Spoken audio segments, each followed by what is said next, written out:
अखिल भूमंडलीय सर्वशिरोमणि मुनि समाज के 87वें महाधिवेशन के पर्व पर आज मुझे जवाबदारी दी गई है कि मैं आप लोगों को संबोधित करूं। इस ब्रह्म सभा में कुछ कहना तो सूर्य को दिए के दिखाने के बराबर है। यहां सब ज्ञानियों की सभा, सब ज्ञान से भरपूर, सभी लोग नियम से मुनि समाज की सिद्धांतों की पालना करते हैं, साधन दीक्षा का पालन करते हैं, मुनि समाज के ज्ञान की चर्चा करते हैं, मुनि समाज के मार्ग पर चलते हैं। सदगुरुदेव शिव मुनि जी महाराज जी की बनाई हुई 35 पुस्तकों का अध्ययन करते हुए सत्य मार्ग पर चलने का निरंतर प्रयास करते हैं। और आप लोगों के समक्ष कुछ कहना तो ये स्पष्ट है कि सूर्य को दिया दिखाना है। फिर भी जवाबदारी से कोई मुक्त नहीं हो सकता। आज इस अवसर पर ज्ञान की बहुत चर्चा हुई और इस सभा में आए हुए सभी व्यक्तियों को ज्ञान की अमृत वर्षा से तृप्ति हुई होगी, यह विश्वास मेरा है। आज इस संसार में हर जगह देखने में एक बात आती है कि जिस भी धर्म में झांक करके देख लीजिए, वहां पर केवल और केवल दो बातें होती हैं। एक संसार में कष्ट, दुख और दूसरी मृत्यु।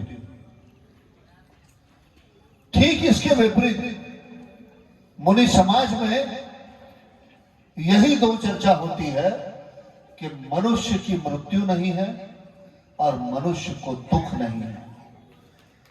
यानी मुनि समाज के सिद्धांतों पर चलने का साफ साफ अर्थ है कि इस संसार में केवल और केवल आनंद, केवल और केवल खुशियां हैं और मनुष्य को मृत्यु नहीं है।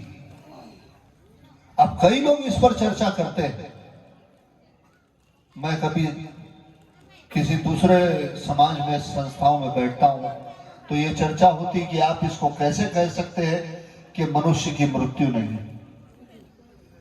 इसमें साफ साफ गुरुदेव ने हमको समझाया है कि शरीर से आत्मा का निकल जाना, क्या इसी को मृत्यु कहते हैं? किसमें इसकी मृत्यु हुई, शरीर की या आत्मा की?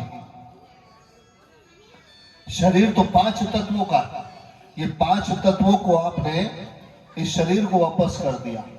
आत्मा जैसी थी वैसी ही है, तब इसमें मृत्यु किसकी हुई?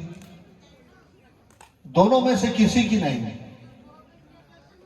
केवल हमने रूप का परिवर्तन कर लिया, यानी हमने शरीर का परिवर्तन किया। हम इस संसार में आए, कुछ निर्धारण करके आए कि हम धरती पर जाएंगे, इस परिवार में जन्म लेंगे, उसके बाद ये पढ़ाई करेंगे, ये जॉब करेंगे या कार्य करेंगे और ये सब कार्य करते करते अपना परिवार बनाएंगे। उसके बाद संसार में सारे सुखों का, सारे आनंदों का भोग भोगते हुए और अंत में हम इस शरीर को त्याग करके वापस आत्मलोक को आ जाएंगे। तो इस सारी प्रक्रिया में मृत्यु कहां से आ जाती है? मुनि लोग यही विचार करते हैं। मुनियों का सोचना समझना यहीं से शुरू होता है। जहां संसार की सोच खत्म, वहीं से मुनियों का जीवन शुरू। कौन कहता है इस संसार में दुख? जो शब्द ये कहे कि इस संसार को दुखों का मूल है, इस संसार में दुख है, उसके पास भी कभी मत बैठिए। क्या आप दुखी होना चाहते हैं जो दुखियों के साथ बैठेंगे? इस संसार में केवल और केवल जीवन है और केवल आनंद है। आनंदों के सहारे ही यह संसार चल रहा है।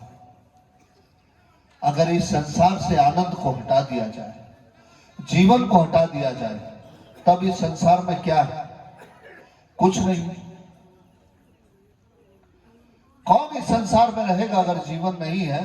तो क्या ये जड़ संसार के लिए संसार है? क्या ये कुर्सी या टेबल ये जान सकता है कि हम कौन हैं? इसको जानने वाला अगर कोई है तो वो है मनुष्य। बाकी भी प्राणी इस संसार में है, शेर है, चीता है, गधा है, घोड़ा है।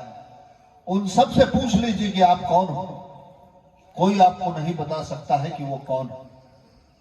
केवल और केवल मनुष्य बता सकता है कि ये घोड़ा है, ये गधा है, ये शेर है, ये भालू है, ये हाथी है। केवल मनुष्य बता सकता है। यानी इस संसार में प्रमुख अगर कोई है तो वो है मनुष्य। अब केवल प्रमुख हो जाने से ही सब कुछ नहीं चलता।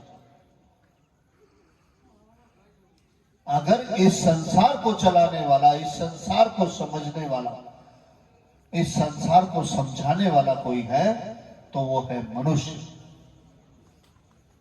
और वो मनुष्य है जिसने इस संसार की रचना की। साधारण बात नहीं है कि कोई आपको किसी चीज की रचना करके दे देगा। आप सोचिए, बड़े बड़े लोग इस संसार में पड़े हैं। कोई मोटरसाइकिल की फैक्ट्री चलाता है, कोई कार की फैक्ट्री चलाता है, कोई साइकिल की चलाता है। क्या वो कोई चीज बनाकर आप लोगों को ऐसे ही दे देते हैं? क्या वो कोई चीज को बनाते